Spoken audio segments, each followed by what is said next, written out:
Next on BYUSN, where BYU coaches said Cougar football was not ready for the game at Oregon. With Oklahoma and Oklahoma State the latest victim of realignment, is BYU against Utah at risk of going away? Please say it isn't so. Welcome to BYU Sports Nation, presented by the BYU Store, official outfitter of BYU fans everywhere. It is Tuesday, September 20th. Wherever and however you're connected, great to have you with us. I am Spencer Linton. To my left sits Jarom Jordan. What up? Today on the show, the kicking competition is on. What Ed Lamb said yesterday on Coordinator's Corner. Dave McCann is in the house to talk about what happened against Oregon, preview Wyoming. We'll get new hoops unis that revealed today from the team. Our latest completely unbiased Big 12 plus 4 power rankings. Yep. Kansas flying up the poll. What? And Top 5 Tuesday features wins versus Wyoming. WY doesn't matter. Here are today's BYU Sports Nation headlines. BYU football working to bounce back after a 21-point loss to the Oregon Ducks. Yesterday, head coach Kalani Sitake discussing the mindset he wants his team and staff to have as they prepare for Wyoming.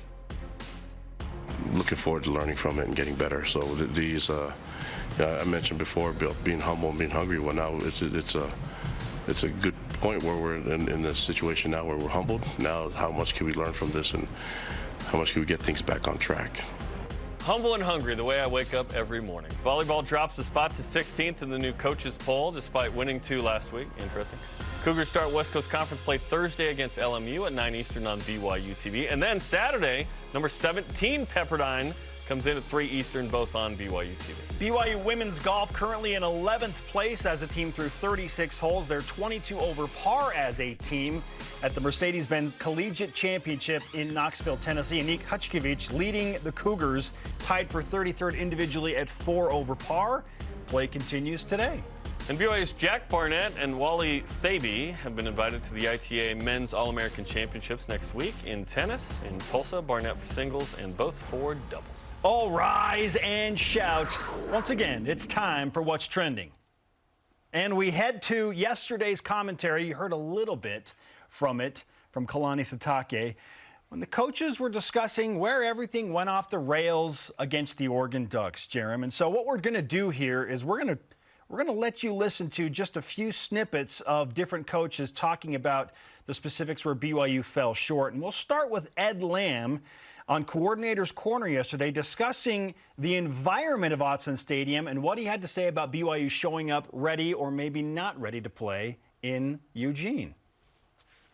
But the environment, the situation was too big for us. And as coaches, we've got a part in that too. We did not prepare the team for that moment. And by the moment, I mean everything that Oregon does represent and has represented and playing at Autzen. There's a lot there, but there's also a lot to being in the top 12 in the country this early in the season. And were we ready for that moment? And clearly we were not.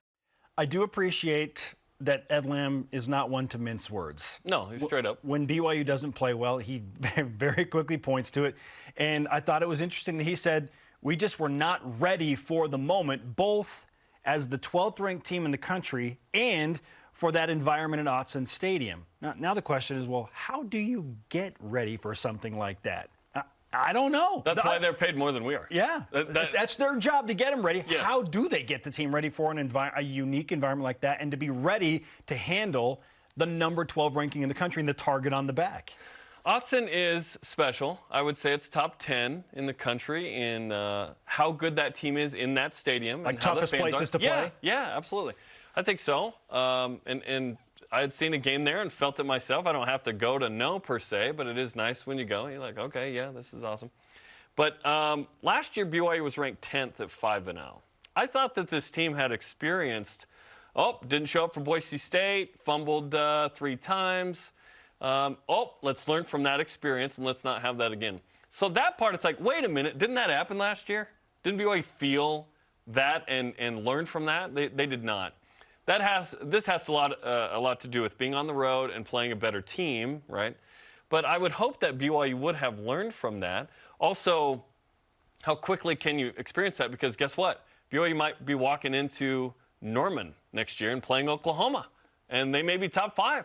And hasn't this group the last 5 years played some of these crazy games at Wisconsin, at Tennessee, like at USC? These, granted, not as many fans show up at USC. But there have been some big games, Spence, where I felt like BYU had experienced something like this. Maybe that 12 on the back was too high to deal with. Yeah. But again, last year, BYU was ranked 10th and at home, and I was hoping would have learned from that experience against Boise State. Yeah, a couple of things come to mind when you bring up BYU winning big games in tough environments in the past. For whatever reason, it feels like the Oregon game, the Nebraska game, the Tennessee game, nobody outside of maybe the BYU fan base and the BYU team expected the Cougars to go into those places and win. Right? So what happens? After BYU had been blown out by Utah in 2019, you got to go to Neyland Stadium. And it's like, oh, man, just compete, like stay close. And then BYU wins that game miraculously. 2018, BYU just lost to Cal. You know, it's like, oh, man, they just lost at home to a mediocre Cal team. Now they're supposed to go beat the number 6 team in the country. So, like, it was kind of like the nothing to lose mentality. Certainly, it felt like benefited BYU in those circumstances. Sure. With Nebraska, it was...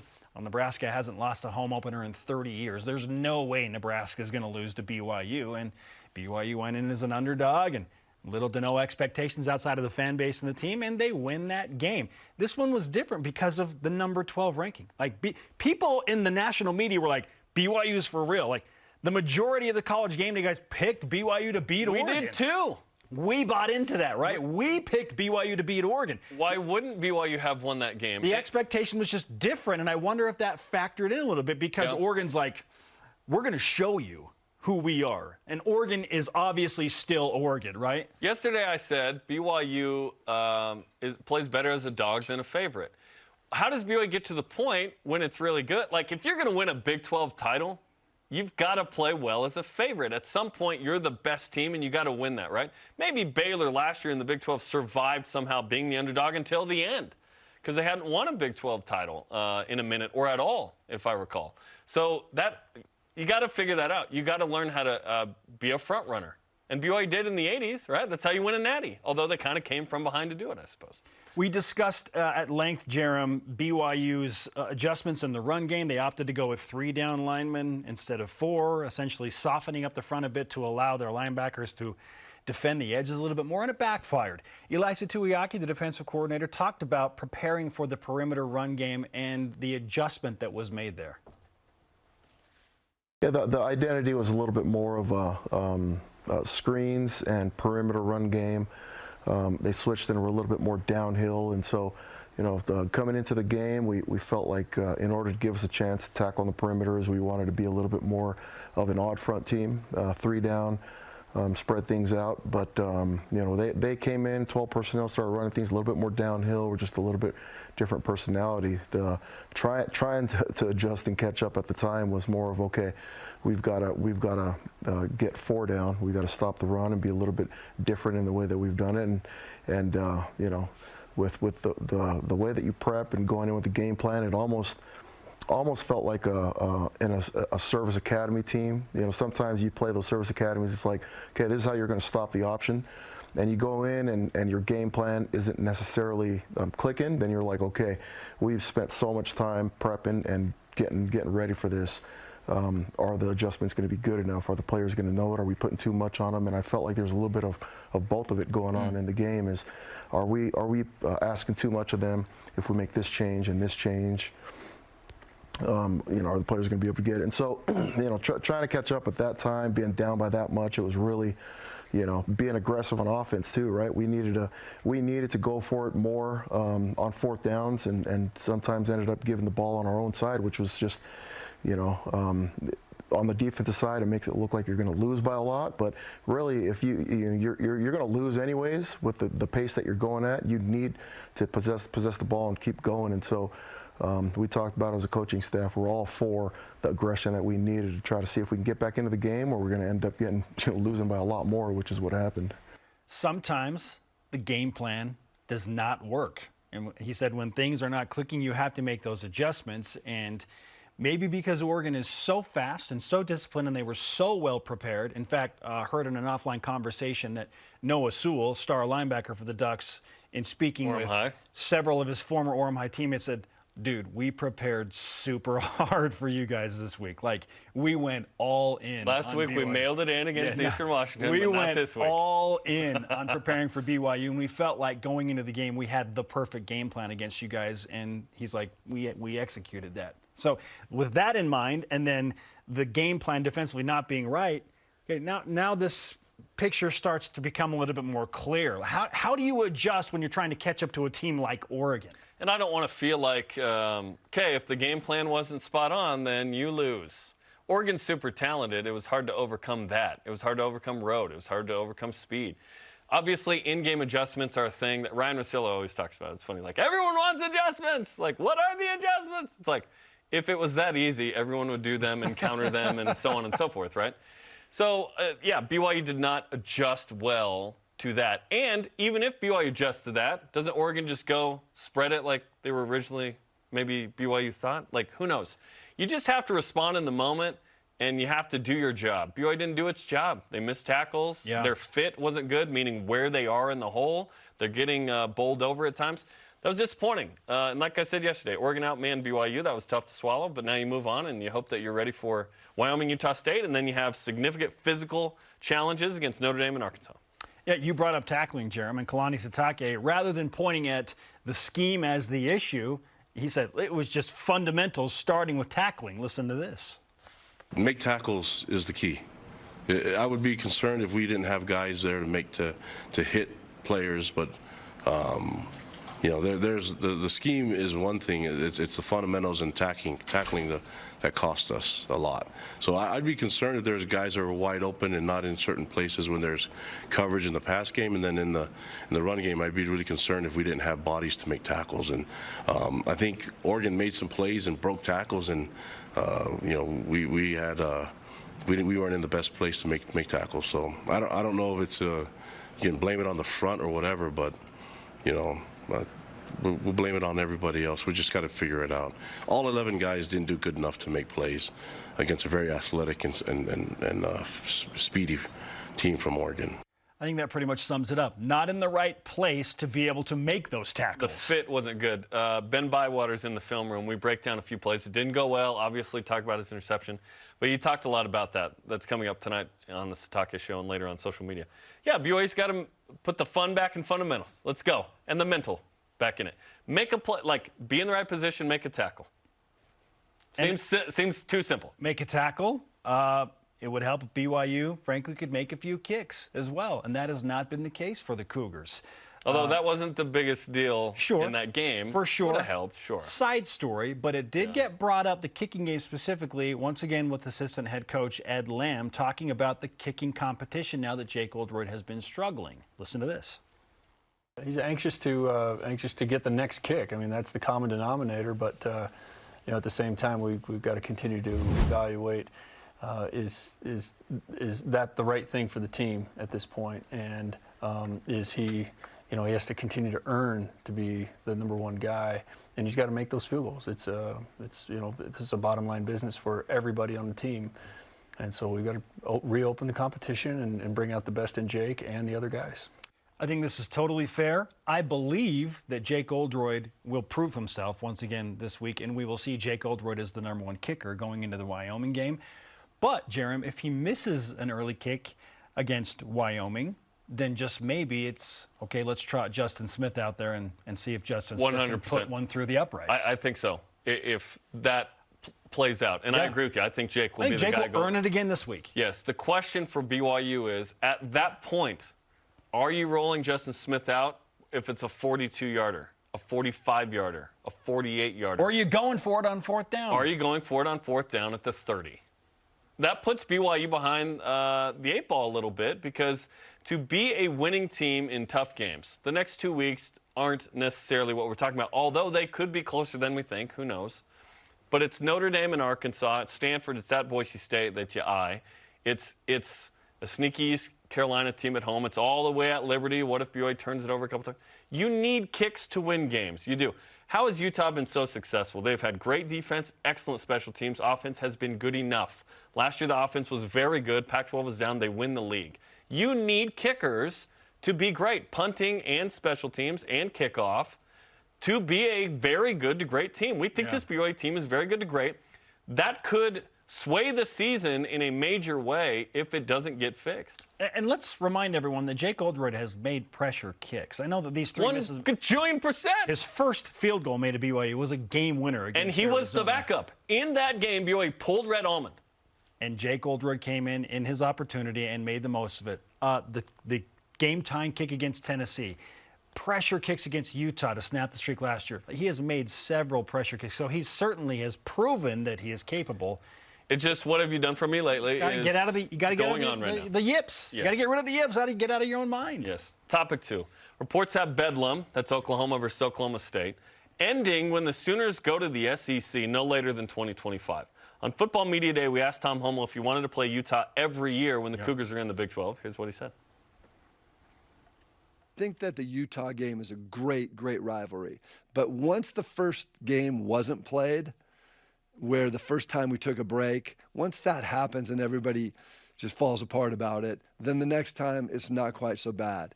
But it's a great rivalry, and I think the games will be even more meaningful in the future. So we expect BYU and Utah to play, but perhaps a little less than maybe they have. I don't know exactly what that means, right? So if the price of going to the Big 12 is not playing Utah again, let's say they never played again, would it still be worth it? Well, yeah. I mean, it's worth it because it sustains your program in a way that you can't get without Power 5 money. BYU has been pining, clamoring, positioning, preparing. I mean, putting themselves out on the dating market. Like, we are here, we are available, we are capable, and they finally got the invite. So, yes, it would be worth it. It stinks that rivalries go away. I don't like that Texas and Texas A&M don't happen anymore. Although, now that Texas is going to the SEC, that game becomes reinstituted. But that was almost accidental. Yeah. I hate that Oklahoma and Oklahoma State is going away. That's a great game. That is a super fun game for the state of Oklahoma and for college football in general. And I don't like it when BYU and Utah don't play. You know, it's like, I wish the game were happening this year. Utah's a good team. They're ranked. Like, how fun would it be if Utah and BYU were both playing as, like, top 15 teams? Like, that would be amazing, right? Significant implications on those seasons they play against each other.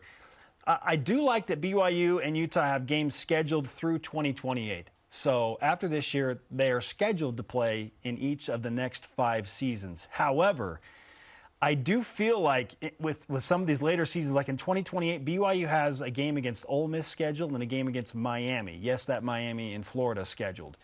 I feel like maybe BYU would take an Ole Miss or a Miami over Utah, just like Utah has done by taking Michigan a few years back in a home and road. Now Florida. And now Florida in a home and road. That's going to happen for BYU too, because those games just don't happen very often. Tom told us as much in that comment and the extended comment, which you can watch the full conversation on YouTube. 1,000,000% is worth going to the Big 12. Yes. This is the biggest news, not in the history of BYU athletics, the history of BYU, period. This is amazing news for all the obvious reasons. Yes, I love playing Utah. It's my favorite game in the state of Utah and all the sports that happen here every year. It's so awesome. But, hey, sometimes you don't play. And Utah kind of did that, has done that twice now. BYU's going to do it, according to Tom Homo. It'll be interesting to see what games BYU chooses over a Utah. But I don't want to play 2 P5s in a season ever in non-conference either. You don't want what 2028 has scheduled right now, because BYU's scheduled to play Utah, Miami, and Ole Miss. I want 7 home games and sometimes 8 at some point. Yeah, if you're only going to keep one of those P5s, and it's Miami and Ole Miss, and those just don't happen very often, Utah's probably going to go away because you've played them the 5 years previous. Yes. I don't like it, but that's the reality. That's the reality. Okay. Our question of the day. If the cost of moving to the Big 12 is that BYU never plays Utah again, which we do not think will be the case, would it be worth it to you? Let's go to Voice of the Nation. At Opinion on Twitter says, if there was any doubt that it would be worth it before, which there shouldn't have been, it should be gone with the expanded playoff. 100% would be worth it. Yeah, it's BYU football is bigger than playing Utah, Spence. It is. For sure. And while I love that game more than any other game, it's bigger than Utah. Hashtag BYUSN Twitter, Facebook, and Instagram to join that conversation. As a reminder, BYU football with Kalani Sitake airs tonight, 8:30 Eastern on the BYU TV app as the coach. And Lopini Katoa discussed the Oregon game and preview the matchup with Wyoming. Plus, as Jarom mentioned, Ben Bywater in the film room. And a new Deep Blue focuses on Isaac Rex. Up next on BYU Sports Nation, Dave McCann joins us. What's his biggest concern following the Oregon loss as BYU tries to turn the page to Wyoming? What was it? WY? It doesn't matter. You're right. This is BYU Sports Nation. Tim Daly Ford in Spanish Fork sells Ford vehicles including the F-150, the pickup designed for work and play. Tim Daly Ford maintains a large inventory, providing more choices for selecting an F-150 with the power and engineering to carry and tow heavy loads. The F-150's design offers comfort, safety, and a range of options to choose from.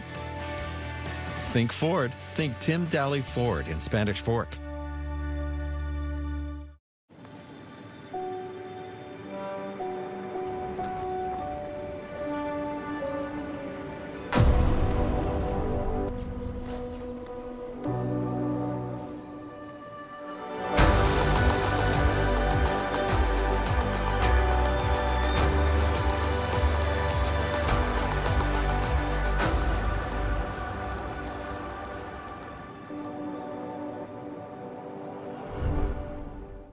Dexter & Dexter is a full-service law firm offering a wide range of legal services. Since 1995, we have helped more than 20,000 Utahns both to navigate life's challenges and to make the most of life's opportunities. From car accidents to business law, from divorce to estate planning, we are passionate about shouldering your burdens. To learn more about scheduling a no-obligation consultation, visit dexterlaw.com. Let's kick off AFR on BYU TV. What they did in that fourth quarter was not unexpected in my book. Everyone did their job perfectly, and it resulted in, obviously, a touchdown. Who knew that he had these kind of hands? And right at the snap of the football, they both go right downhill. And that was the end of that. He knocked him down pretty quickly.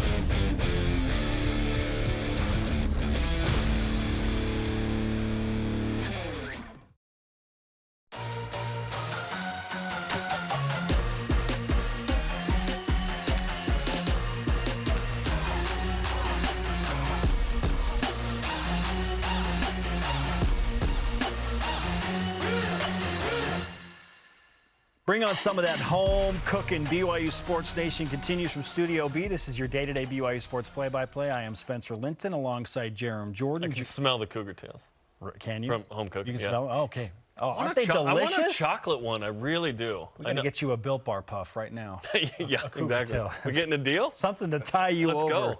Joining us now in Studio B is longtime BYU play-by-play man Dave McCann.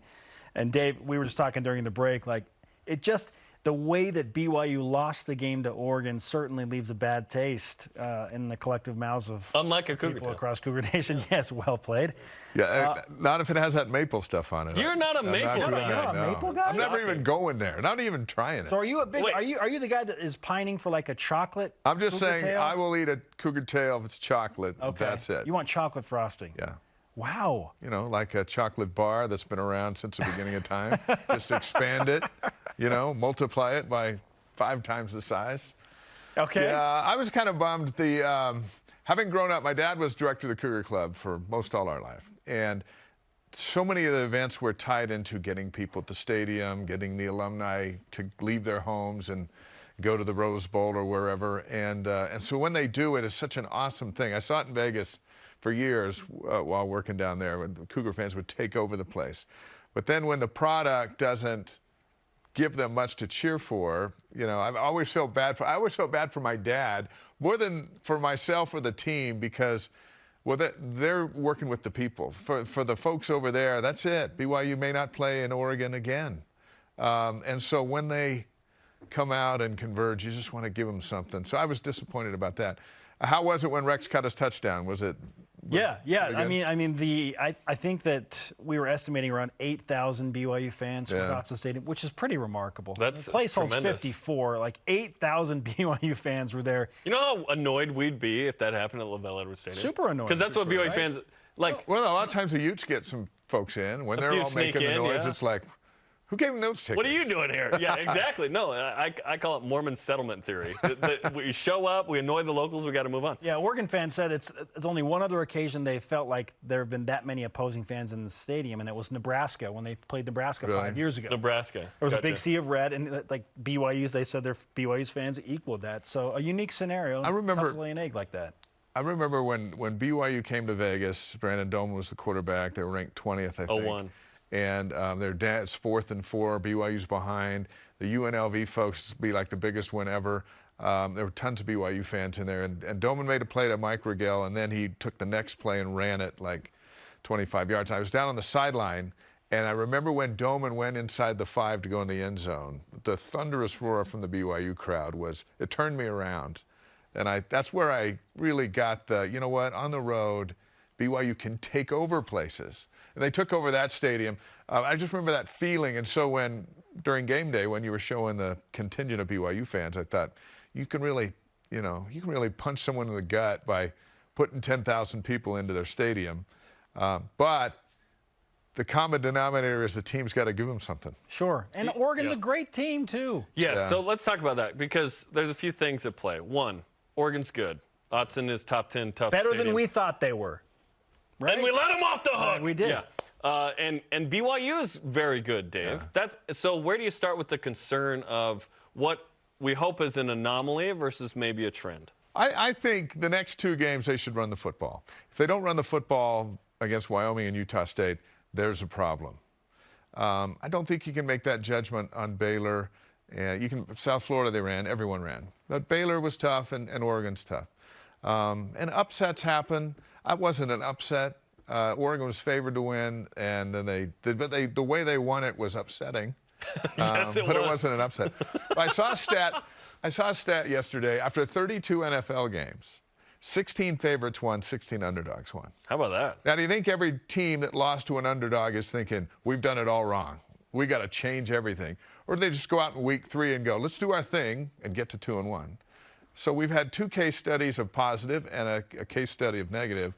So the real midterm exam is Notre Dame and Arkansas. These next 2 games, I think, are to get it right. There's some margin for error. You can work through some kicking woes against Wyoming and Utah State. Still got to play good to win. But it's not, the game shouldn't come down to a field goal, these next 2 games. So these 2 are, I think, the indicators. Can we play smash mouth football like we have done? Will we do that against Wyoming? I believe that offensive line, I interviewed Clark Barrington yesterday. I believe they're going to come out agitated. I would hope so. 6'5" and 300 and something pounds and agitated is how we beat Baylor. That's how we, 6'5", 305, unagitated is how we got beat by Oregon. That's how Spence comes out every show, agitated, just ready to go. And every show. Agitation has a number of, there's a number of elements to agitation. Focus, determination, embarrassment, I'm an NFL potential player. I'm going to go play to my potential.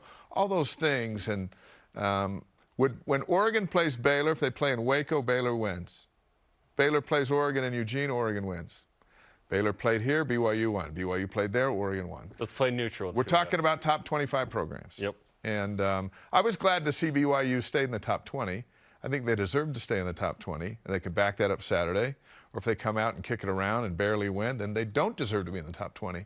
But I was glad the national media didn't kick them right out. Sure. The only good news about the Oregon game to me was that BYU stayed in the top 20. Because those 2 late touchdowns when BYU's down by 31 keep you in the top 20. If BYU maybe scores 1 touchdown but not 2, I think BYU's like 22nd or 23rd. We're kind of that mattered a little bit that was the only moral victory was, stayed top 20. When you get outplayed, outpositioned, everything that Kalani said and Bywater said, everybody. When that happens, as an observer, I only played 1 year of Little League football, so Blaine and David will be the experts tonight and after further review. But as an observer, when you get pounded like that, we didn't all walk away going, no, there's 10 different things we choked to not win that game. That's painful. Think of all the Utah-BYU rivalry you were just talking about, the doink on the field goal, the miss that. That's what makes those games painful, and we still remember them.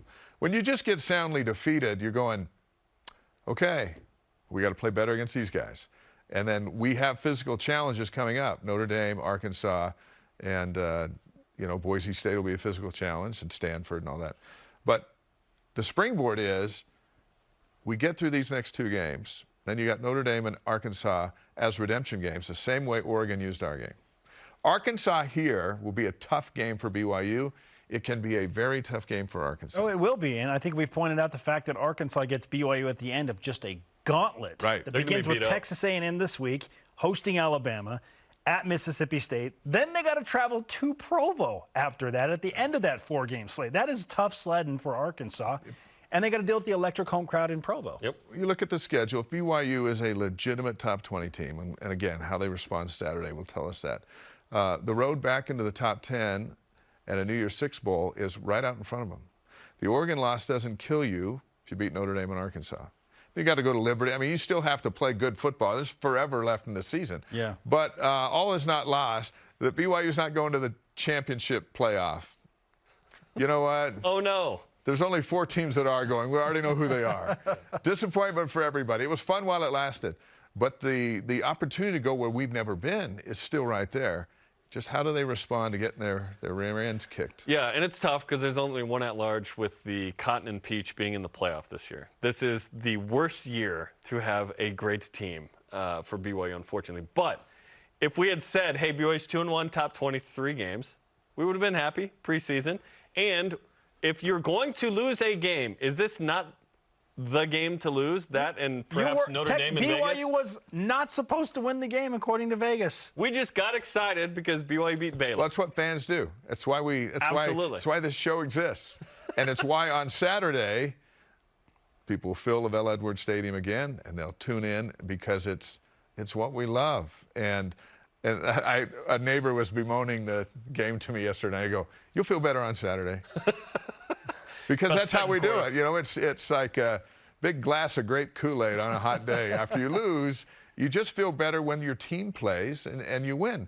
Michigan's 3-0. Awesome. They beat UConn, they beat Hawaii, and somebody else, all at home. High school teams by Michigan standards. But they're 3-0, ranked number 4, and they're feeling great. Do they know anything about themselves? Probably not. BYU knows a lot about itself after 3 games against 2 top 25 teams, and South Florida, which had Florida beat in the swamp on Saturday, and then at the end they were just South Florida. Oh, those directional schools at the G5 level, Jarom. It's easy to beat Florida. That's Kentucky. Yeah, ask Tennessee this week. Florida's not that good. Dave, maybe it's just a coincidence, but the last 4 BYU losses have all been in the afternoon. Well, well, well. It's very interesting. Now, are you buying into BYU not being ready to play an afternoon game for whatever reason, or is it just a coincidence in your mind? Well, who are the teams? Or UAB. Okay. Baylor, Boise State at home, and now Oregon. Boise State was inexcusable. We fumbled 3 times in that game, hadn't fumbled 3 times in a year and a half. UAB feels to a degree inexcusable. Yep. UAB is inexcusable, even with our backups. Okay. Yeah, maybe there's something to that. There was the rain element in the Boise and UAB game. It didn't affect their team, but for some reason it affected BYU. Did BYU look over Boise State because Baylor was the following week? That kind of happens sometimes, as we figure. But, yeah, afternoon games haven't been great. I don't know why, because they're great for the announcers. Yes, they're great they are. for the crew because we don't have to stay up till 2 in the morning. Maybe that's a thing, but a lot of our games are played at 8:15 at night, and especially at home. Yep. Including this weekend against Wyoming. And then next week's a Thursday night. Prepare yourself for a weird situation there. You know, that's going to be kind of cool, though, because it's prime time on ESPN. The NFL game's on Prime, whatever. You got to go find that. And when they booked that, they expected the Aggies to play like the defending Mountain West Conference champions. The UNLV's probably going to beat them this week. And so that's a different kind of game, but it's a great stage for BYU to remind everyone they beat Baylor. You know, oh, yeah. At this point, it's to remind everyone they beat Baylor because they were 9th. And then your next big reminder is, hey, we beat Notre Dame in Vegas, if they can do that. Dave, great to have you with us. Big show and After Further Review. That's coming up tonight, 7 Eastern time. Watch it on the BYU TV app as Dave breaks down his Little League experience in Orton. No, I'm just kidding. Tonight, 7 Eastern on the BYU TV app. Ryan and Nixon will explain why these plays work in my Yes. Plus, up next, a Zach Wilson update. Is he going to play this week? And if so, is it going to help Jarom win, you know, head-to-head in our BYU. I need you, Zach. Football. I need you. Stay with us. BYU Sports Nation is presented by the BYU Store, official outfitter of BYU fans everywhere.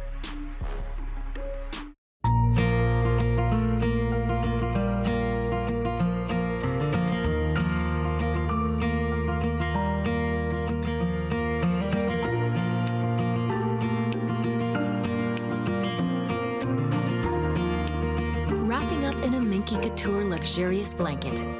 Getting cozy with family and friends. A gift for everyone. Minky Couture, official luxury blanket of BYU Athletics. Welcome to a partnership where customer experience comes first. It's our focus. It's your expectation. We provide support to those that go the extra mile. For all of us. Supplying products, training, and service for generations. Learn more at bradyindustries.com.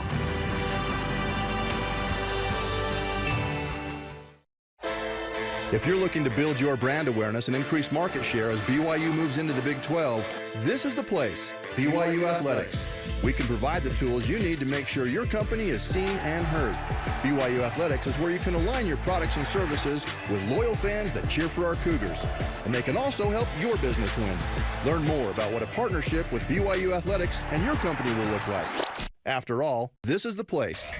Email sponsorship at byu.edu today. Before I was a coach at BYU, or before I was even a player, I was a BYU fan. That's why BYU football exists, is because of the fans.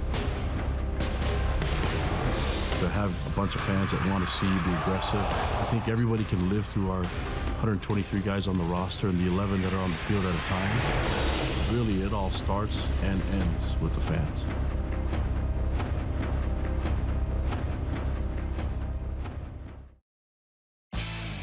Make sure you follow BYU Sports Nation on social media, Facebook, Instagram, Twitter, YouTube, and TikTok. He is Jarom Jordan. I am Spencer Linton. Let's whip it. The Cougar Whip Around presented by Marist, your e-commerce logistics shipping partner. Jarom, start us off. BYU's wearing navy with a white helmet Saturday against Wyoming. Revealed as much yesterday in this photo of the lineman looking down at the camera. What comes to mind here? That's a whole lot of big guys, you know. That's an intimidating scene for me, Jarom. I think a Utah fan said it best. Like, this is what a baby blessing looks like, right? Statue of Wit, POV of a child for their baby blessing. That is spot on. That is spot on. It's an intimidating scene right there. And the white helmet with the all-navy, that's not a common uniform combination. Third time all-time, according to @BYU Uniforms, which tracks this. Okay. Do you like it? Yeah. I'm okay with it. There's no combo I don't like. Yeah. I like all of it. It'll look great. It'll look great under the Saturday Night Lights, especially if BYU covers. It's going to look great. And destroys Wyoming. 50-14. Yes. Robert Saleh, the head coach of the New York Jets, has confirmed that Zach Wilson, not a surprise, will not play until week 4. We learned about this a few weeks ago. Jarom, you have Zach Wilson on your fantasy football roster. I still do, yes. Is he the answer to your struggles once he is made clear and available to play for the Jets? I'm hoping he is, because I need to neutralize one Jaron Hall, but I don't think Zach is going to do that by himself. I just need some. The real issue here is the BYU run game has not produced for me enough to where Chris Brooks and/or Lopini Katoa are giving me a ton of points here. But Zach will help. I saw a stat today that blew my mind about the Jets. Joe Flacco threw for 306 yards and 4 touchdowns, and the Jets win on Sunday. All 300 in the fourth quarter. Okay, first 300-yard passing performance for a Jets quarterback in 22 years. Yikes. Let's go, Zach. Yeah. The Jets need Zach to, like, keep that trend rolling. Follow in the footsteps of Joe Flacco and Chad Pennington. Eli Manning posted a homeschooled dude named Chad Powers at a Penn State walk-on tryout where he ran a 5.4940. Are you proud of running faster than Chad Powers? Fast Chad. Yeah, in a weird way. I was pointed out by our friend Pat Haas, yes, of that Haas family, that I ran a faster 40 time than Eli Manning did. We're almost the same age. He's a little bit older than me. Was Eli known for his quick? Never. No. Never. But for beating Tom Brady in 2 Super Bowls, sir. Absolutely. 5.49. I'm actually surprised it was that fast. So well done, Eli. Yeah. It's all slow at that level. Can you be proud of running a faster 40 than 5.49? Yikes. Moral victory for me. BYU basketball will be revealing some new threads today. Are you excited about the new basketball uniforms? Absolutely. Cannot wait. I don't actually know what they are, so I'm like everybody else. I see some white and royal in the picture. That's all. It's just so I'm kind of excited about that. Maybe they're embracing some more royal. They've had a royal trim They uni have. with the old school 81 font. That's existed. Yeah, it's not new. Maybe so it's going to be something becomes different, a though. more prominent player. And there's it looks like there's a little bit of black, like. Now we're talking, because I love the black unis in basketball.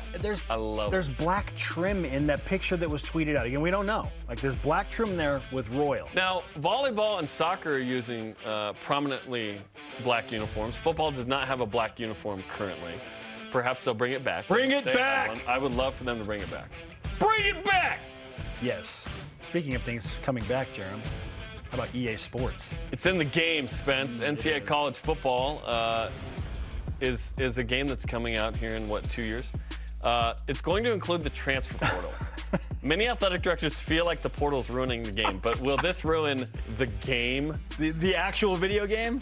No, it won't ruin it, but I feel like you could have your own transfer portal in years previous. You just create your own player. Yes. And then add them to your team and customize rosters. I would add myself. I would be 7 feet tall and 400 pounds and unbelievably fast and strong. Like, are they just going to simulate? That's how it rolls. Is it going to be simulated? So, like, if you are playing with a team and you have a bad season, like, your star players, like, they leave. I'm out.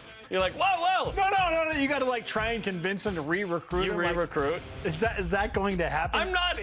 I never did these seasons where I was the coach and needed to help my team I just want to play the game. The dynasty mode. Yes, I just want to play the game. Yeah, like. I feel like you play to get it's fired. Cool. There are a ton of options in these games, which is incredible, right? It's a lot of fun, so it can appease a lot of different personalities. Going to be in the game? Hey, we got this local business. You can be so overwhelmed that you actually forget to play the game itself, right? Because you're like managing your transfer portal and your dynasty mode. I got enough going on in my life. I don't need to be managing the transfer portal. Oh, crap! Smash Williams is transferring!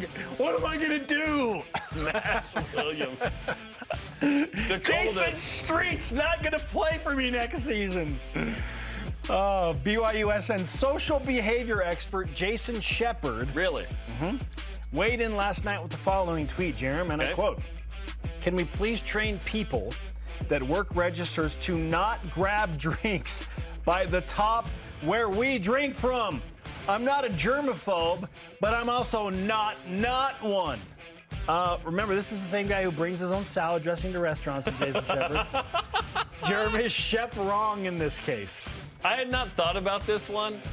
When the lid, they're grabbing the lid that you're pulling up or you're touching the, it's probably right. Probably grab from the bottom, sure. Yeah, okay. Yeah, I'm with him. I love Shep. But in the case of this take, I'm not saying that Shep is not a Karen, okay? Is he a Ken? Is that the male equivalent? But maybe I am saying that? No, I kid. I'm with you. I've not even thought about that it. ever. Like, the guy grabs a drink from the neck of the bottle and you're like, yeah, I can't drink it! Like, hey, I've never thought that. Ever. Although our producer will wait at Panda Express for fresh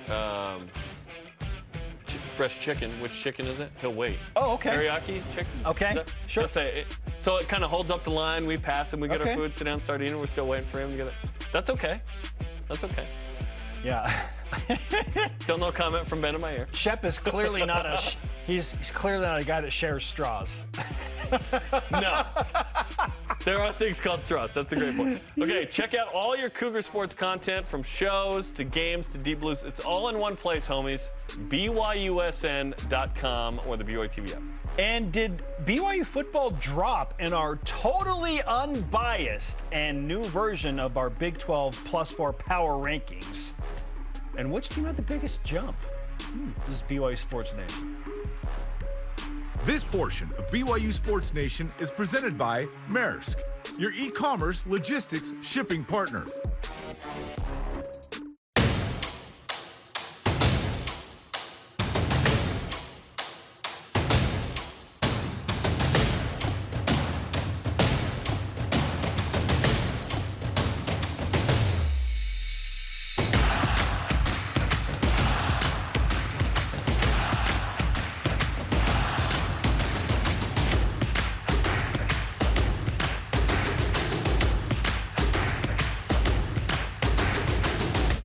Introducing the truck for adventure. The all-new 2022 Nissan Frontier doesn't compromise on power or comfort. This midsize truck was redesigned to incorporate the latest technology and designs for safety, comfort, and convenience.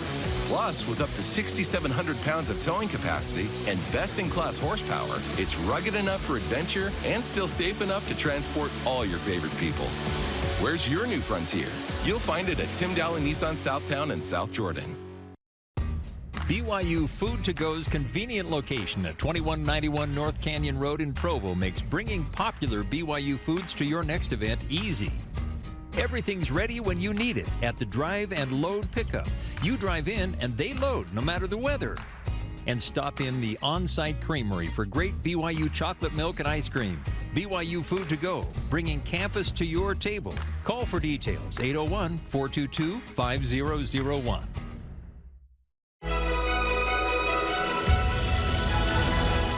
Life, people have been telling me what I could do and couldn't do. I've always listened to them, believed in what they said. I don't want to do that anymore.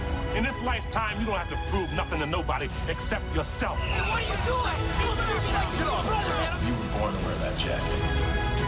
You ready, champ? I've been ready for this my whole life.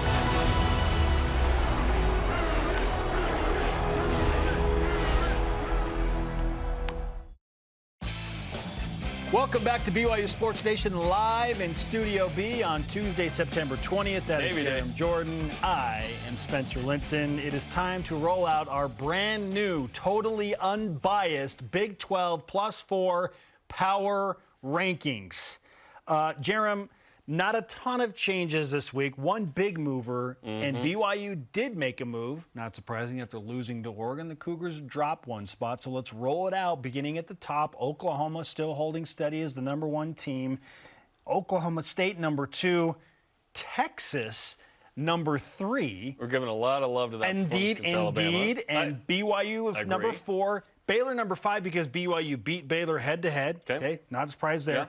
Iowa State, Kansas State, and then Kansas is up to #8. They jumped 5 spots. Should Kansas be higher? They're 3-0. They're receiving votes. Yep. They dominated what we thought was going to be a pretty good Houston team, which seems to be reeling a little bit right now. Yep.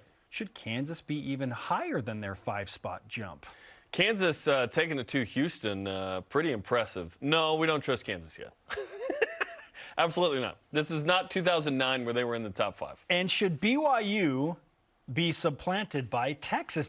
Texas has beaten Louisiana Monroe and UTSA, but they almost beat Alabama. So are we crediting their almost win at home against Alabama over an actual victory by BYU against a team like Baylor and, yes, a blowout loss at Oregon? If BYU had done that same thing, we'd be like, no, we might be the best team.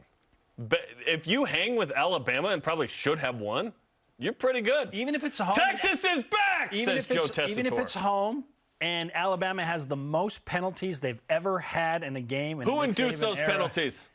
Who caused those? The fans? Like the environment? I don't know. Texas is to be credited with playing Alabama close. Absolutely. More so than BYU. It's Alabama. It's Alabama. Yeah. But you didn't, but it's a loss. Is a moral victory worth more than an actual victory? In this case, because Alabama. If Alabama, Georgia, or Ohio State are involved, absolutely. Nobody else. Okay. Not Michigan, not Oregon. I feel like Texas and BYU are appropriately ranked. In the AP poll, Texas is 22, BYU's number 19. BYU barely beat Baylor as well in this conversation. But they beat them. Yes. Iowa State at 3-0.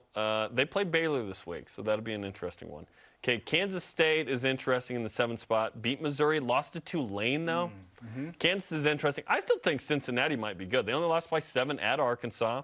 Granted, Missouri State gave the Razorbacks a tough time, but who knows. Houston is the most interesting thing here. 13th, Most disappointing by far. We thought they might be the G5 team that made a New Year's Six this year. 2 OT teams split those, lost to Kansas. We still got to see a little more from Kansas in this, but yeah, I could see BYU at even 5 here. But yeah, 4, 5, top 5. Yes, BYU's a ranked team. 4. They're in the top 20. Beat Baylor. Yes, didn't look terrible against Oregon, but going to get back on track this week against Utah State. Okay, Finally. so BYU I take number 2 4. games Number 4, just behind them, the team they beat head-to-head, Baylor, with Texas up to number 3, Kansas at number 8. Those are the big movers. When BYU gets into the Big 12, I'm just looking at this list, and I'm looking at the quality of top to bottom. Like West Virginia is, quote-unquote, the worst team. They're 58 in the SP+. They're 62 in Massey, which is a combination of 70 in FPI. Like, they're still in the upper half of college football. That's the worst team. So they're still better than what? Are they better than most of the Mountain Let's say you got to go to Morgantown to play that team on the road. Like, that's still a really, really tough road trip and game. And, yeah, who is the, quote-unquote, best group of 5 team right now? Like, who's the best group of 5 team? None are in the top 25, by the way. There's no group of 5 team in the top 25. BYU is the only non-Power 5 team last year of that in the top 25. Is it Appalachian State? Probably. Because they beat Texas A&M. And they should have beaten North Carolina. Yeah. And then one of the most miraculous Hail Marys I've ever seen against Troy. And you just gave a team that almost won a game against the Power 5 team some credit. Well, they beat Texas A&M, dude. Yes. They beat Texas A&M. But we acknowledge that they should have beaten North Carolina. Sure. And you throw a Hail Mary, you got lucky. So maybe not. Maybe Appalachian State's not the team. Who's the group of 5 team that's going to get into that BCS game? Anybody but Coastal is what I say. Yeah. Coming up this Thursday night, number 16 women's volleyball begins WCC play against LMU, 9 Eastern on BYU TV and the app. And up next, the top 5 wins all time against Wyoming. Yeah, it's Wyoming week. This is BYU Sports Nation. It doesn't matter. BYU Sports Nation is presented by the BYU Store, official outfitter of BYU fans everywhere. Accidents don't just happen 9 to 5. They happen when you least expect them. The team at Siegfried & Jensen is here for you 24/7. Nights, weekends, every day, every hour. Really here for you. No matter when you call us, you'll speak to a real person and have access to the same expertise and personal attention as always, and get the legal help you need when you need it. Nights, weekends, every day, every hour, 24/7. Learn more at siegfriedandjensen.com. Trio Orem Senior Living believes in empowering seniors to live life to the fullest. We help eliminate stress out of daily life when you live at Trio. Less time focusing on housework means you can socialize at one of our many events, with safety in mind, of course. And did we mention our spacious apartments with modern amenities? Learn more about setting up a private tour at trioorem.com. This is BYU football with Kalani Sitake and Greg Wrubell. When I was younger, I was a better dancer. Don't show any more dancing. Okay, good. I think we've developed some really good habits the last couple of weeks and looking to step it up again. A lot of great things can happen when they care. Not bad. That's good stuff. Hey. Yeah, thank you for ending on that one. That was a good one.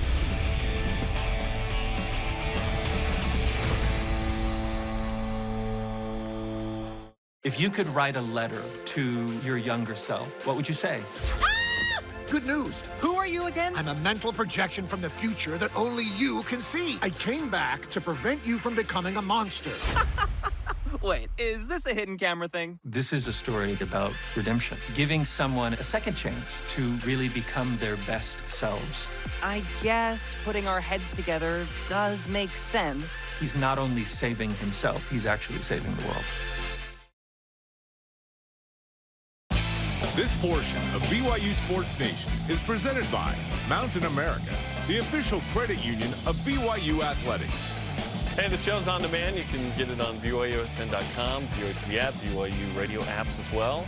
Or download the podcast, subscribe, rate, and review. Welcome back to Studio B. It's time for Top 5 Tuesday. It is Wyoming week. With that in mind and the Cowboys on the schedule this Saturday, we look back at the top wins all time for BYU against WYO.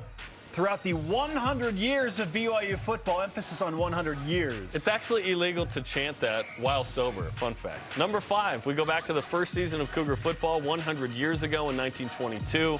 The Cougars beat Wyoming 7-0. I'm not sure, but perhaps Boney Fuller had the touchdown in this contest. Did Boney Fuller score the touchdown? We'll have to confirm with his Twitter account. We won't actually look at the details. Flash forward to 2009. BYU, led by Max Hall and Dennis Pitta, win 52-0 in Laramie. The Cougars racked up 543 total yards. Hall passing for 312, rushed for 231. Wyoming, on the other hand, held to a mere 225 yards in an absolute rout of the Cowboys up on the plains. Number 3, 1984, already 5-0. BYU survives an old wax shootout in Provo to stay perfect, 41-38, thanks to 384 yards and 5 touchdowns from Bob Bosco, 136 of which went to David Mills for 3 touchdowns. That gold with that white there, just the worst. Just win. In 2016, BYU headed to the final Poinsettia Bowl in San Diego. Jamal Williams ran for 210 yards in his final game as a BYU Cougar. BYU had a 24-7 lead and held on in the final minute thanks to an interception by Kai Nakua on Bills quarterback and current NFL superstar Josh Allen, of all people, saving the game. Josh Allen turned out to be pretty good. And the number 1 play versus Wyoming, 1996 WAC championship game. The first of only 3 of these, by the way, for the conference in Vegas. BYU's first overtime game as well, 13-1. Steve Sarkisian leads the game-tying drive, and then boom, right there, Ethan Pochman, don't call me Owen, with a game-winning field goal, ultimately sending BYU to the Cotton Bowl. You and I were both at this game. I start running onto the field with my sister, Whitney, and my aunt, Angie. And KSL, a couple of years ago, had video. And here I am with my incredible bangs as a 13-year-old on the field at this game. At least you were wearing royal blue in that game and not I didn't wear like maroon to the Texas A&M game. Yeah, classic. Question of the day. If the cost of moving to the Big 12 is the BYU never plays Utah again, would it be worth it, yes or no? Our Elite Voice of the Day, presented by PAX Healthcare Elevated, from BYU Boyan on Twitter, says it would be worth it, but why not drag Utah to the Big 12 or 16 and beat the snot out of them there instead? Beat the snot? We'll just take 1-point wins. Doesn't have to be that hard. Yeah, I would love Utah in the new Big 12 at some point. Be a lot of fun. For now, the Pack's holding on. For now. Meaningful rivalry games in November. Today's Rise and Shout Out, presented by Mountain America, the official credit union of BYU Athletics, and we give it to Easton Oliverson, the Snow Canyon Little Leaguer who suffered a major head injury while at the Little League World Series back in August. We've recognized him before as a Rise and Shout Out, but today he gets another one as he is congratulated for finally returning home. That's great. To St. George. Welcome back, man. Yes, Easton. Lots of love to you, man. All right, our thanks to today's guest, Dave McCann. Sorry to Dennis, no time. For Jarom, I'm Spencer. After further review on BYU football with Kalani Sitake live tonight on the BYU TV app. Shout out to Mark Bellini. Go Cougs.